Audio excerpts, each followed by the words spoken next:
Good morning, Pelham Road. Well, happy Friday to you. And as all Fridays are, they are Shaka Khan Fridays. Tell me something good, all right? But I'm going to give you a little assignment this week. It's not just tell me something good in the comments below. It's actually a little different.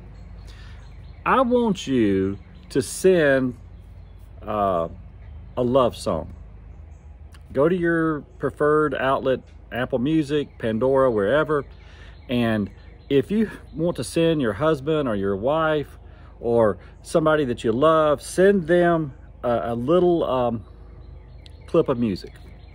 Find a song that you really love that says what you want to say and send it to them, all right? And then in the comment section below, why don't you tell us what the name of the song is? Like, don't tell anybody, but I'm going to send Joanne Van Morrison's Crazy Love. And so I would put Crazy Love by Van Morrison in the comment section. All right. So that's give you a little audience participation, and you're going to spread a little joy. You're going to be telling somebody that thinks they're taken for granted that they are really loved. So that's your assignment today. I want to do the same. I want to say a big thank you to somebody. I want somebody to know how grateful we are for her. Eden Springer every week produces for us at least 2 offerings for our children's department, one on Wednesday and one on Sunday morning, and it is invaluable. She is so good, so faithful. She does this without any supervision and any staff, hardly any staff support, although we do post it, but she does it so faithfully, and we really appreciate it. And she has for 8 years been leading our children on Wednesday night. And so she is faithful servant of the Lord, and we're very grateful to have her. And I wanted to do something special for her today, so I asked her daughter, Mary Kate, to draw me a picture of her. I was going to show you a photograph, and I thought, well, you know, why show them a photograph? Let's get Mary Kate to draw one. So Mary Kate has drawn a picture. This is her mom. Big thank you to Eden. Thank you, Eden, for all you do. We appreciate it very much.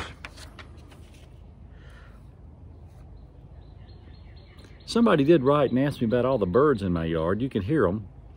I do have a lot of birds in my yard, and some mornings are louder than others. And this one's actually filmed a little bit later in the morning, so they're not as loud as usual. But go out in your yard this weekend and enjoy the birds. Beautiful. Just a little heads up about next week. Next week, we're going to have a special guest devotion one day. I'll be doing the other 4, but somebody will be here one day doing a guest devotion. And we are working on something. I say we, it's actually, this has actually been turned over to the capable hands of Chad, the walking, talking music encyclopedia. And he's putting us together a coronavirus playlist. And so we're going to reveal that playlist one day next week. And if we leave something off that you want to include on it, you'll be able to include it. So that's a lot of things coming forward for you next week. One final word on prayer. So when St. Paul writes in Philippians that the aftermath of prayer is peace, what does this mean? Peace does seem to be a realistic expectation from the results of prayer. Peace is an answer to prayer. To explain to God in prayer something like maybe a marital conflict, or maybe to explain to God our fears that our children are facing, when we explain those things and take those things to God in prayer, the result is peace and action. It's not one or the other. It can be both. We may emerge from prayer realizing there are things that we need to do to improve the marriage. We would not have arrived at these by arguing with our spouse, but by allowing God to whisper to us, we will respond. So we have some action to do. And doing these things, the things that we can control, that will bring us some peace. It'll bring us some peace that we're doing what we can. Yet also in prayer, you may realize that your 20-year-old daughter is no longer 15, and that all of your preaching and worrying is not changing a thing. So we do the brave act. We emerge from prayer and we do this brave act of recognizing that life is changing. And so we let her go. We just begin to let her go and not fret over micromanaging her. And when we do that, the result is peace. Now, did your daughter change her mind and do things the way you wanted them to, or did your marriage actually improve? Well, time will provide the answer to that. But for now, you have felt peace. And that is more meaningful than you might imagine. And it's the result of holding God's hand. And that's worth having.